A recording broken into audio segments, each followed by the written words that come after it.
You're live. Awesome. Hey, everybody. What's up? Happy Monday. I'm Jill Buck, celebrity artist with Joico, and I have my beautiful model, Amber Lee, here with me today. Behind the chair, thank you so much for having me. This live today, I'm going to be sharing with you guys my sand dollar blonde that I'm just loving for summertime right now. And more specifically, I'm going to be talking about some intentional foil placements and intentional sectioning. So I know it's Monday. I want to jump right into this for you guys. So I pre-sectioned out Amber Lee so that way we can just get right into this and I can speak to why I have my sectioning as is. But before I start, I just want to share with you guys, if you have not tried Pro Series 1 by Joico, this is a bond building agent, okay? So it's going right onto the hair. I prep every single client with this product. If you haven't tried it, I highly recommend trying it. Shake it real good, short first, down the hair.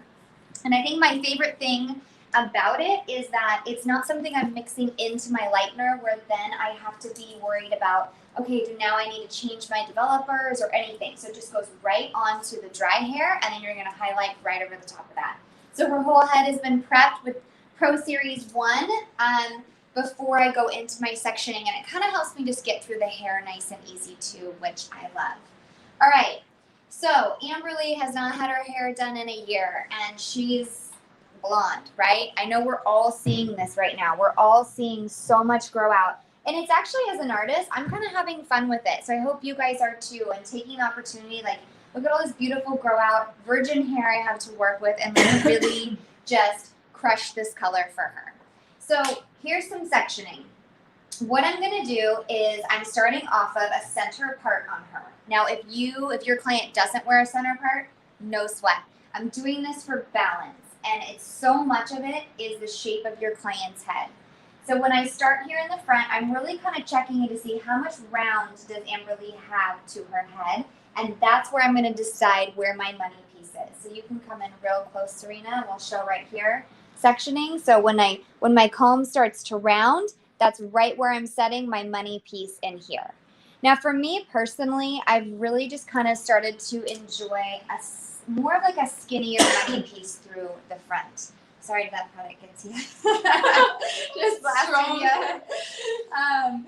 So I would say this can be adjusted based on what you're doing with your clients. But for me, I really am just kind of loving that beautiful, soft, skinnier money piece that you see, literally from someone at the beach, right? So that's where I'm starting through the front and here. And now in the hairline, I really want to be mindful here, okay? Everyone has all these different ways we do these hairline pieces through here. I'm gonna show you guys my favorite way to address it. We have like Charlie Brown, right? Hairlines, everybody's got it. And so I just feel like it's important to start in the front and kind of just really address each of those sections separately. It's next to impossible to try to get all of that in one foil. So I always start in the front, so that way I just can take a little bit more time right here on her hairline. This is what she's gonna see, and make sure you guys can see as we're going too. So I'm taking that front piece, and I'm taking kind of what I would consider like a skinny light, okay? Not a baby light, but I keep calling them skinny lights. And it still has intent, it still has purpose, where it's not just really gonna get lost from, if I go too fine here. I still really wanna make an impact on her hairline. So I'm going all the way up, right to her regrowth, and feathering down just to right where that overlap is. Now, because she's so light on her ends, if I don't hit exactly right there, I'm okay with that because I can always go back through and I can kind of brush through the ends. But knowing that I'm starting here in the front, I'm just gonna give those ends a little more grace, and I don't wanna put any lightener on that. Sometimes if you wanna do like Pro Series 2, you can kind of put the cream on the ends, and that will just give you a little buffer. And that is always great, just to protect those ends extra while you're working. But don't forget we have Pro Series 1 on her ends right now, so I'm feeling good about her ends being protected. Okay, I'm doing another kind of slice diagonal back right behind. So this section will be a back-to-back foil, if you can see that. So meaning the hair that when I weave this out, some is going to be touching this foil previously and some is not. So right there, meaning that's a back-to-back foil. So let's chat about lighteners. So I am using Joico's Cream Lightener on Amberly. I'm doing 20 volume on her hairline, and then I will take 30 kind of back through the denser parts of her hair. She is about, I would say, in some parts of her hair, she's like a level 7, and then in other parts, she is a level 6. So I want to make sure that I'm using enough strength in my developer to punch through that warmth that I don't want to see in the end. So Cream Lightener, there's a few reasons why I'm loving this. One, it's just the consistency is so easy to work with. I love that where I put it, it stays. And it kind of almost, I mean, it does. It has like this conditioner feel to it. And I just love thinking and feeling like that's what I'm putting on my client's hair as I'm lifting. And it also has amazing oils in it. It is packed with the, all the oils basically is what keeps the moisture into a cream lightener. And now this one specifically has 9 levels of lift, which is amazing. But you do have to be mindful. Not all cream lighteners will lift that high. So knowing this about Joico, I know I can still get the blonde that I'm going for by using that cream lightener. Now, if for some reason you need to pack higher and you need to get it higher than 9 levels of lift, you're going to want to move into the powdered lighteners. Those are, they actually work a little bit quicker. But what I like about the cream is when I'm here in the front, I kind of want this to take a little bit more time, right? I want this to have a slow and steady wins the race up here in the front. This is the hair that she's going to see all the time. This is the hair that gets a little bit more heat damaging done to it, some sun damage.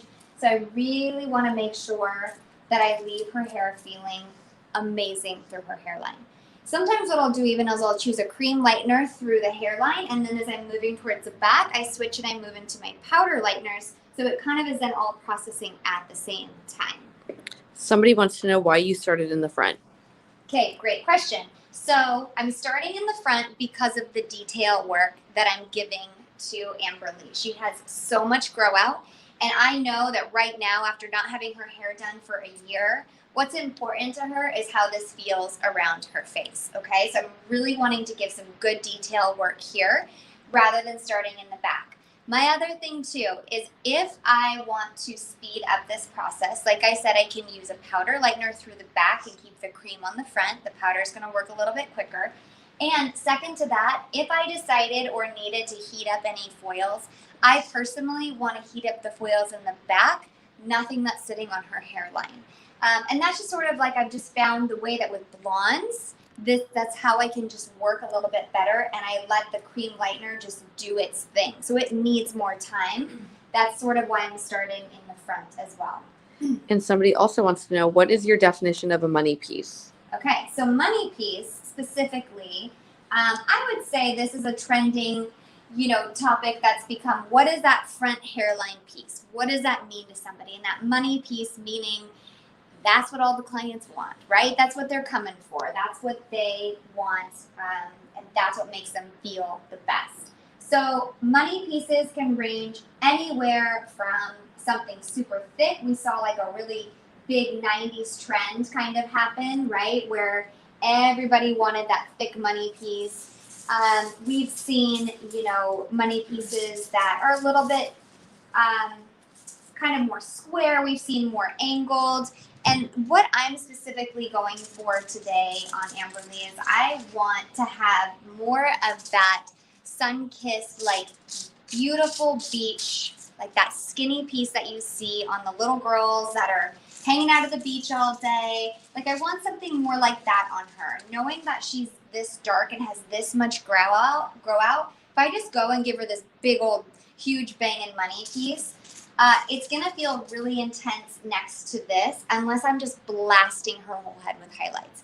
And let's be real, if we haven't seen a client for a year, it's extremely time consuming and more than a normal service, right? To go in and try to make up for a year's worth of highlighting into one appointment.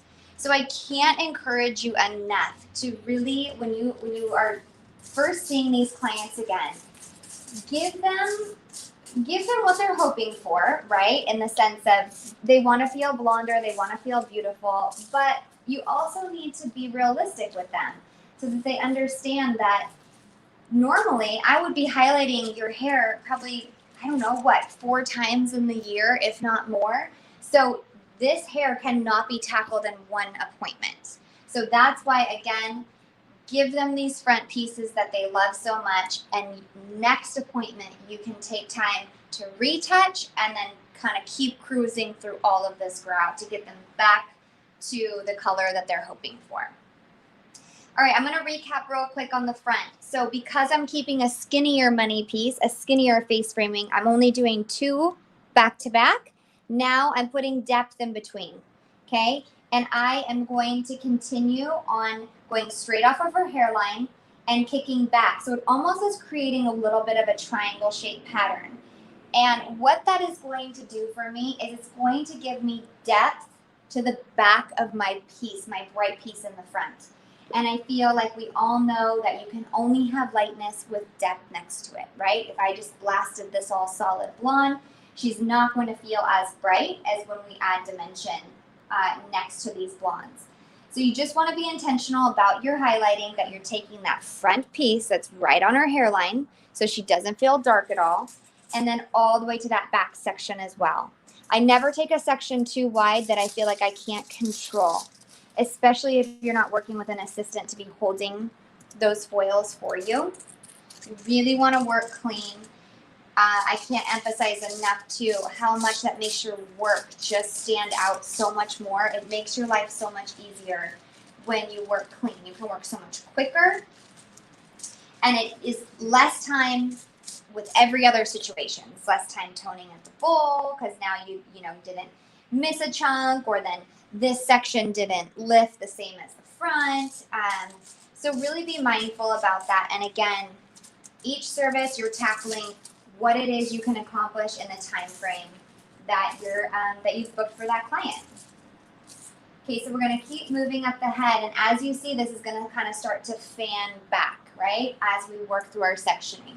Now, I went just right behind her ear here, but if you have a client, Amberly has a lot of hair, so if you have a client that doesn't have as much hair, you can take your section a little bit farther back, so that way the hair that's falling forward, that's still considered part of the hair that will fall in the front. She has a lot, so I feel like this was a good amount to consider her hairline section. So we'll keep moving through.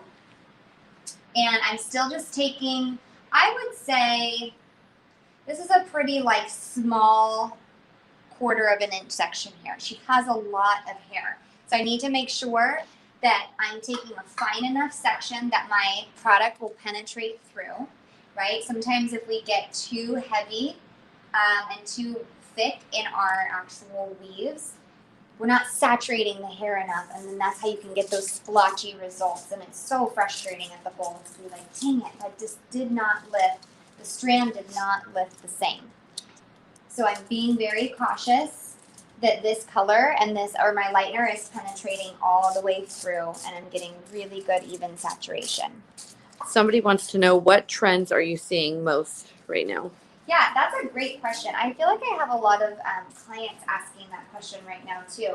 So here's the thing. I almost feel like we kind of lost out on almost a whole season of trends and the color of the year, some fashion stuff that happened. So I would say recently what's been happening is that it's kind of a lot of just making up for lost time. It's a lot of this, right? Where, dang, she hasn't had her hair done in a year. She really wants to feel good again. What can we give her that's now going to fit her lifestyle? So because we don't have much fashion week happening, and we don't have award shows yet and things like that. Major trends haven't set place as far as like what we'll move into. However, it will. All that stuff is coming back, so more and more trends will start to pick up, as you will see. Right now, I feel like what it is moving into something that's a little bit softer. People really, really loved big, bold things coming out of quarantine and coming back into life again. I think they were just excited, just like they've done nothing with their hair. They're ready for big changes. Now I'm finding that people are needing something that kind of will adjust back to life, right? They're busy. They really need to feel like they can maintain their own hair again. But they're grateful. Hopefully you guys are seeing that too. I feel like people appreciate their color and their colorists and their hairstylists so much more, which feels good, right? They value our time. They value our skill. So that's more so what I'm seeing. And that's kind of why I'm sharing with you guys this skinnier light method, because it's kind of a foolproof method. It's not a baby light where you're going to lose too much, like where it's almost just like a diffused look. This is going to make an impact in all this dark hair that she has. If I were to baby like that, number one, I'd be here all day long. And number two, it just would more give like a diffused look on her and not like a statement, and not like, no, I've been at the beach, or, I've been hanging by the pool. So that's another reason. And I also use this technique if I need to start working those clients out of those really thick, bold 90 money pieces, rather than like going in and trying to just tone that out completely. Number one, if you did those and you went horizontally this way, right, with your placement, by changing and now going this direction, you're already kind of then mixing up that placement, which is going to help break up all of that harsh sort of line that happens as that hair grows out. I honestly can use this placement on so many different looks and so many different people. Because of how we go, and maybe on the other side too, I can show you guys how you can create more of a shadow drop with it as well. So another thing here is, if you have, Amberly's ends are pretty much all blonde, so I'm really just going to do more of like a clarifying thing through here, get old toners out and retone over. But if you now have a client who needs brighter ends, this is where I'd go back, and about every 4 foils, depending on the thickness of their hair, this is where you can go in and you can add a tip out. Now her hair specifically, it can't handle that, so I'm not going to do that to her. I want her hair, she wants her hair to keep growing, and so I want to be respectful about her growth and how much lightening this has already gone through. But I know with a good clarifying, some Blonde Life shampoo, I can really get in there, pull some of that old toner out, and I can revamp. Or sometimes I'll use clear with 5 volume to really just help like sparkle up.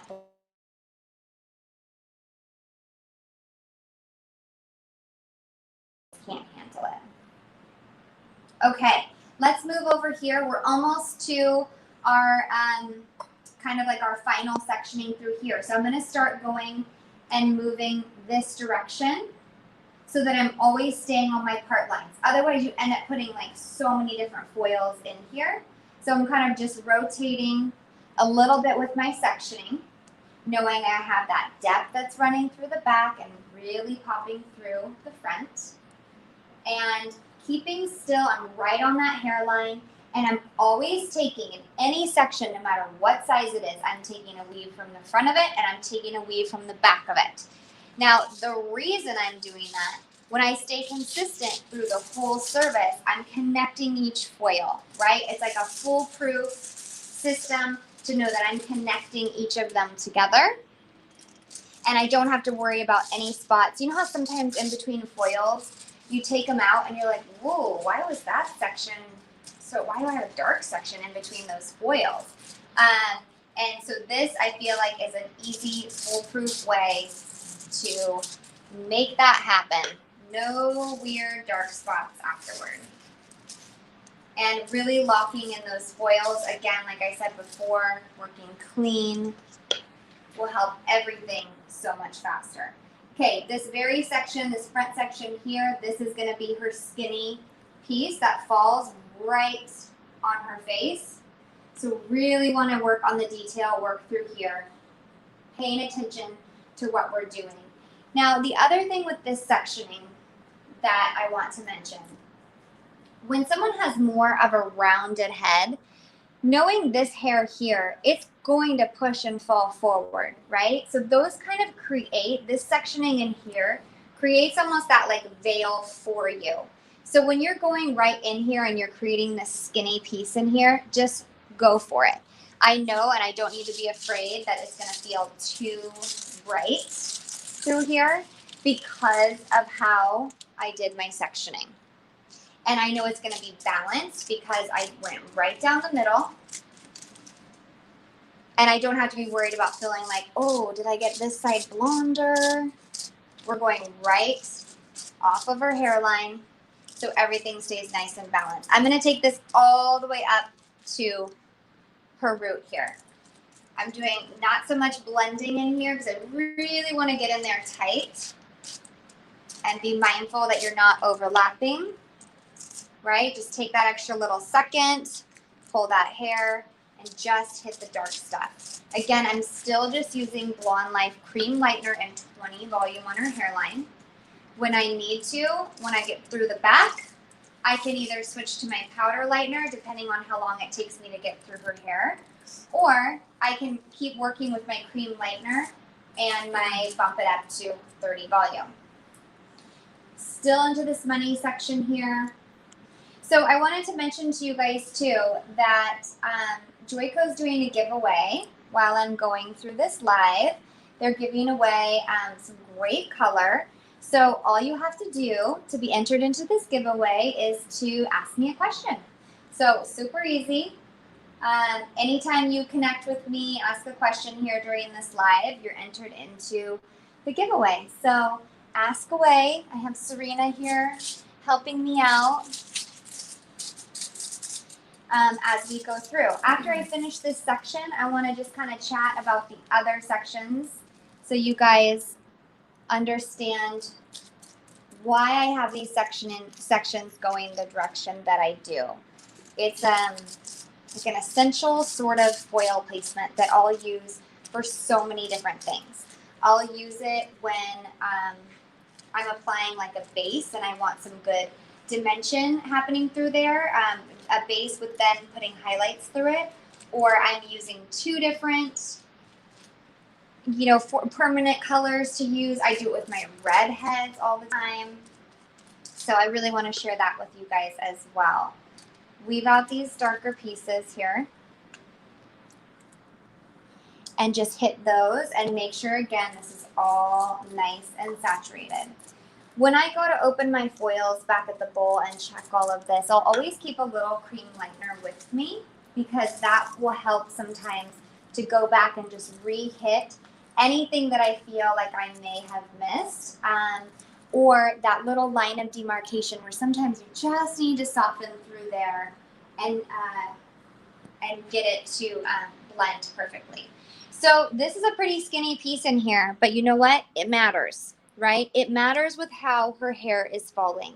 So I'm definitely going to go in there and give this some love. This is kind of what I'm talking about in those sections where if you're not connecting your foils, if you're not taking front and back, or if you're not staying consistent with your sectioning, she would have a dark spot in here. And we don't want a dark spot in here, right? We really want to, we're already giving her a little bit of a more subtle money piece that if I didn't finish out this section with how I had her, the visual kind of all happening, it wouldn't connect, right? And then I'd be bummed out that I didn't take the time to go and do it. Someone wants to know if you're going to do a root smudge after you're done highlighting. Yep, exactly. So there's a couple different things that can happen. And it just sort of depends on your end result. So yes, I plan to tap Amberly down. She does want to stay a little rooted. So I will, as I work through this crown, I'll leave a few veil pieces that I'll kind of explain to you guys as we go.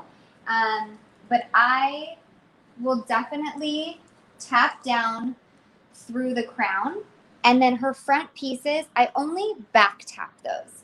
And toning is really hard to show when you're on a live, because you guys all know we got to work so quick with it. But back tapping mean I will only hit this side of her little skinny money piece. I don't want it on the front sides. I usually just, when I'm combing out the hairline, I take it out and I just kind of comb it and I let the lightener sit in the foil just a little bit so it just softly kisses all those little baby hairs around her face, that I don't just like leave the lightener sitting on as a whole. So I will smudge her down. I'll be sharing all the formulas with you guys too. Her after photos, all of that will be with Behind the Chair and on my page at Jill901 and also with Joico as well. So that will be there for you guys, and I'll share the all over toner as well. Okay, so we have our first hairline sitting, and as you can see, it kind of worked this way and it's starting to feather back. I'll continue with that same method right through here, and we're gonna kind of go and work kind of there up into her center part, because again, when this hair now is laying forward, I'm capturing my depth that's sitting right behind those blonde pieces that are all falling forward. So it works almost in like a fan motion. Again, like I said, if you want to start farther back on this, because see that how much hair I still have out, and then hair that's in, she's got a lot of hair. But if you need something stronger, take this section a little bit farther behind the ear. So let's cruise over our sectioning real fast.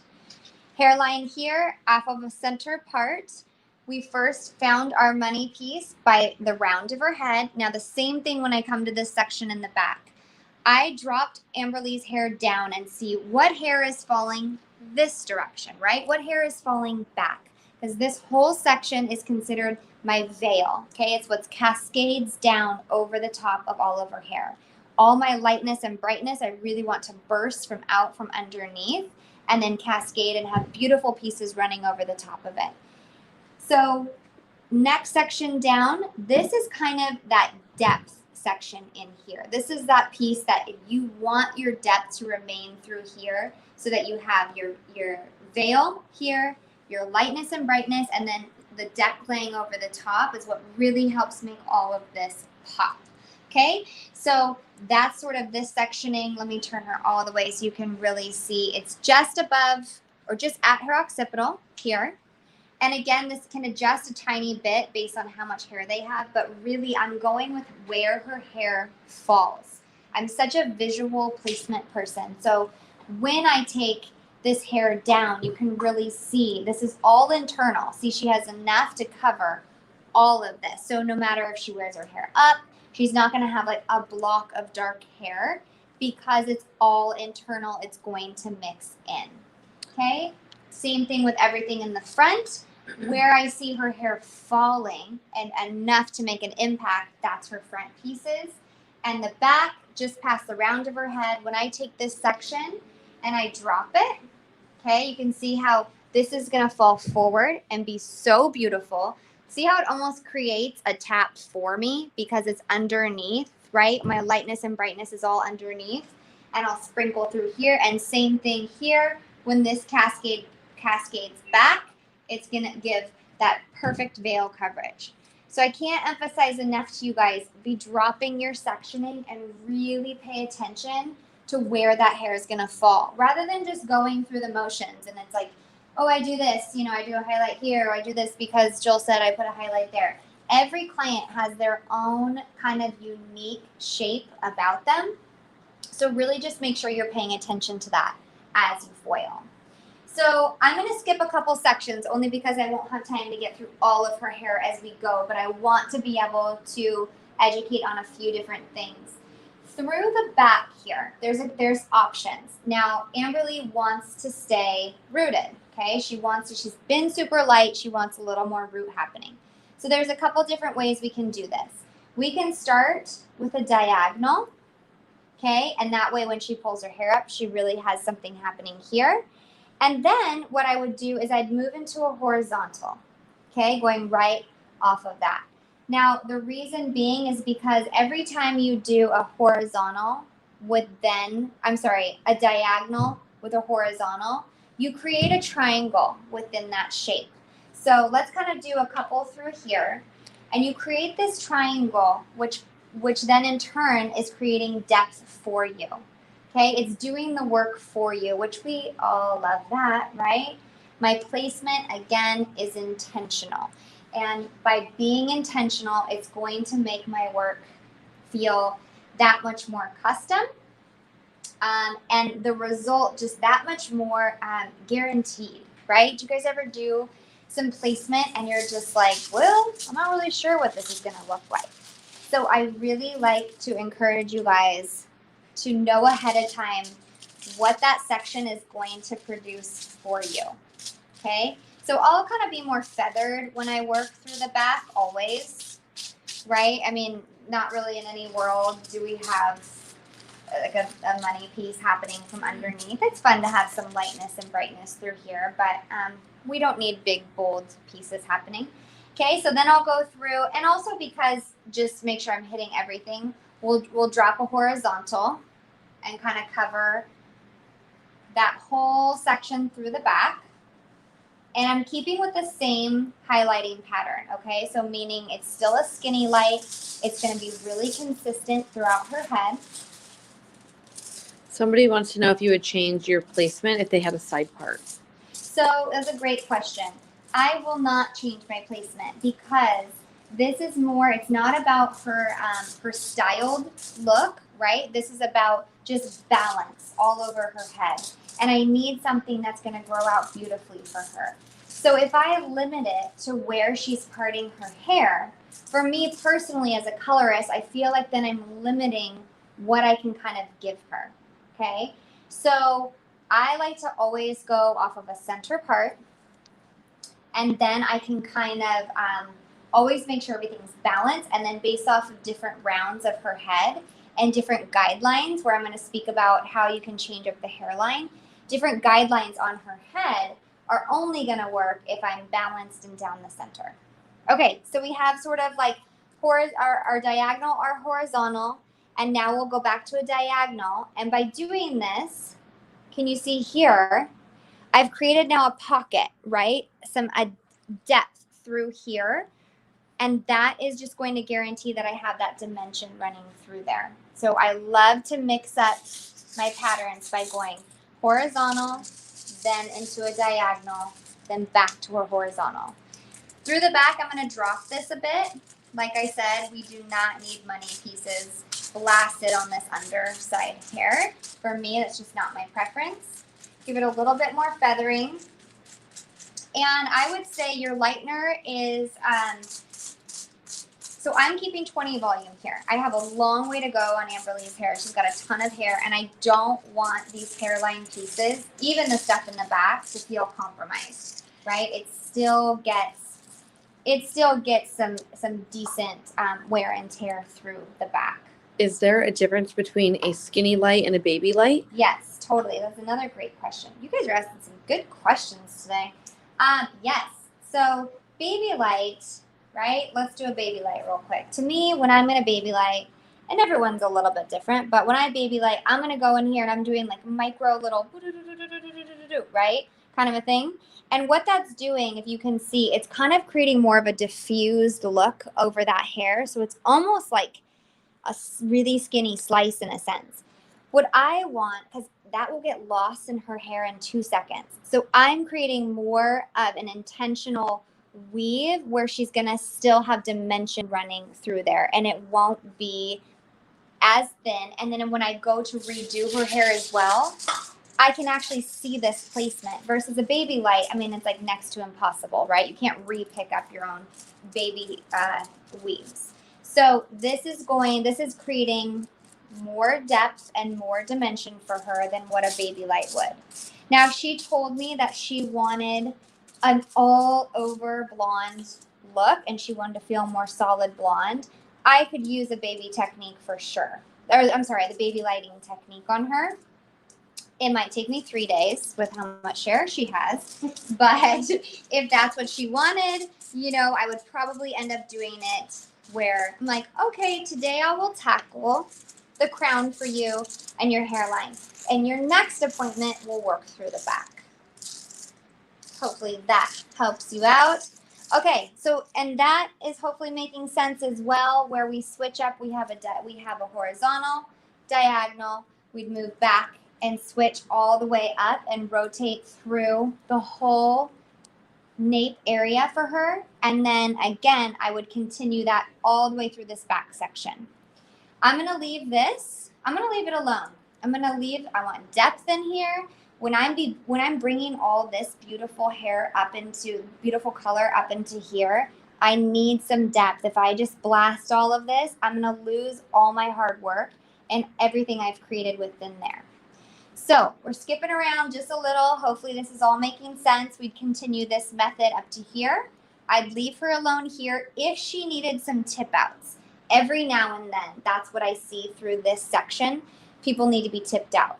But she is solid blonde on her ends. See, I don't need to tip this out. But if you can picture now having these beautiful pieces that are going to be running next to this depth, and again, when this lays over the top, it's going to be perfect.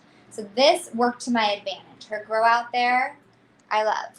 How would you determine to do a slice or a weave? So it's kind of like it's a result look that you want. What is the result that you want? And what is the maintenance that you want for your client? So a really, really thin slice is going to give you more of a diffused look. And sometimes you can cover major ground with doing slices. But again, it's not going to be as much depth and dimension through it. Or if you're taking heavier, thicker slices, that is going to give you more of a dimensional look. And you need to be really careful with slices. I find that sometimes people get cruising through with slices and they forget that they're working on a rounded surface, and then they're placing a very square highlight. Okay, so it's frustrating when those don't lay soft, and then they're like, oh man, now I got to go through and be toning that and toning it down. So be intentional about your slices if you choose that. I don't work with heavy slices much because of that exact thing. It feels like a lot of toning work. Okay, all right, so I'm moving in now to this veil section through the crown. I'm going to continue with how I did through the front, but my sectioning, as you can see, I want to continue. I want all this to blend. So my continuation of my fan is going to keep working this way. Somebody wants to know, what is a tip out? A tip out. So when you want to see just the ends a little bit blonder, it's a great time to, or let's say she just kind of needs a few little blonder pieces through her ends. After you've foiled, so that way everything connects, I will show you in 1 second. After I get this foil closed. After everything has been foiled in sections, it's really a really easy technique to go back in. Like let's say we're in the hairline here, and let's say she still has too much depth that's happening through the front. I can grab, and depending how thick their hair is, I'd grab a section in here. You give a slight little back comb, nothing crazy, and then I'd weave through the ends, and I would tip out just here with my lightener. Now this really is only working on someone who has previously lightened ends. Don't try to do that on someone who has dark brown virgin hair all the way through the ends, because it's going to lift orange on you. Okay, so you're really looking to brighten where they've already had lightener placed. I find that a lot of my brunettes actually is what they want. They just want a little more around the hairline or the face or whatever. And I will do it after about maybe every 4 foils I do. Then I'll go in and I will tip out through her ends. And that's all just so that it processes all at the same time.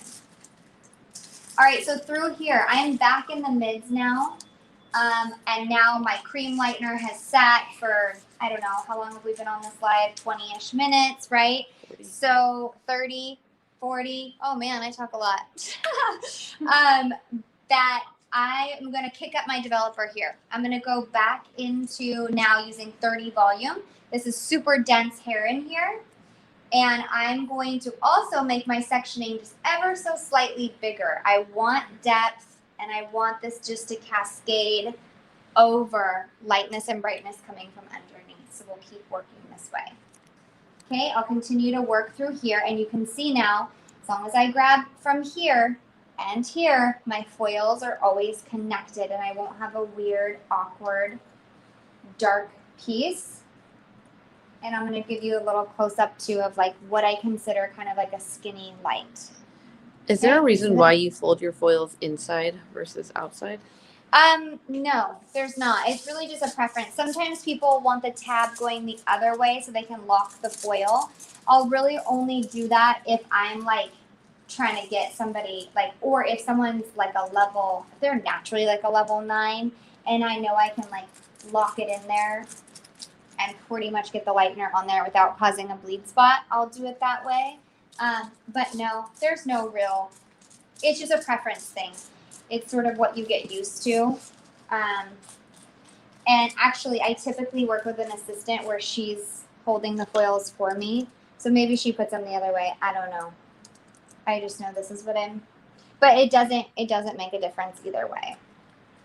Okay, taking time, being mindful about those darker bits through. I don't know if you guys have found that too, where sometimes you do a client for the first time and you're like, oh, there's a brown spot down there. I'm like, that's fun.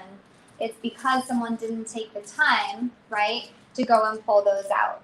And now sometimes it's hard. Like, don't get me wrong. It happens to me too. It's hard to hit every piece. It's just do your best to really be diligent to on blondes to pick through and get all those dark spots out.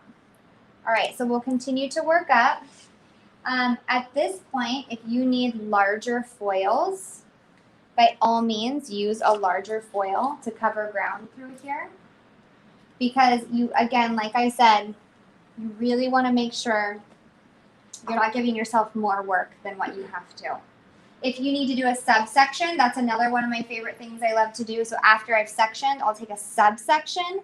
And I know that this is thin enough, I can weave right top to bottom, and my lightener will saturate through that whole section versus trying to skim off of the top. Now, right about here, I'll start to kind of over direct a little bit more. And what I want from that is I want more depth through the back than what I am having in the front, okay? You see I'm kind of connecting here to my front pieces. So I'm over directing and pulling this forward.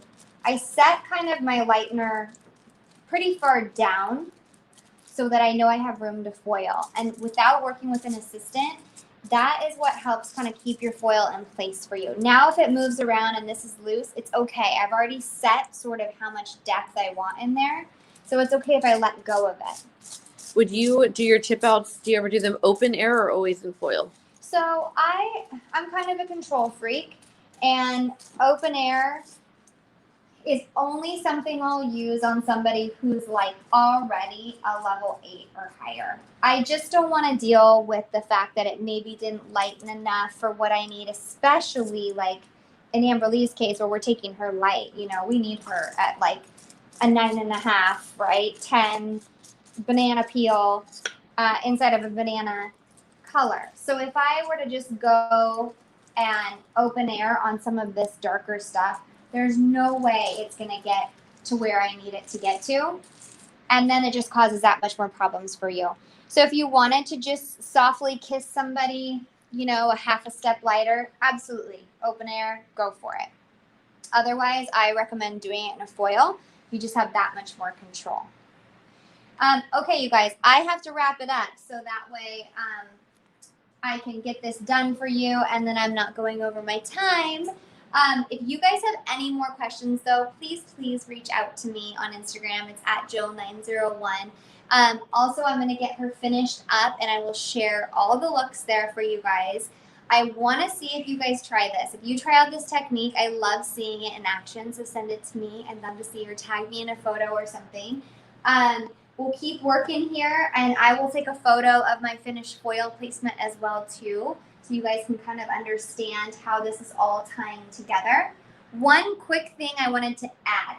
If you have somebody that doesn't want a money piece all the way to the top, I find like a lot of times I do that on my brunettes, you can do the same exact placement, but you're just dropping now the foil that's the one above each one. You're just going to drop it ever so slightly and feather, right, rather than taking it all the way up. So my brunettes, I never take them this high up. I always drop down and feather. All right, you guys, I hope that helped you today. I'm going to be sharing my formulas and everything with you. Thank you Behind the Chair for having us, and thank you so much, you guys, for engaging and asking questions. I'll be here. I'll be on Instagram. Let me know what other questions you have. See you later.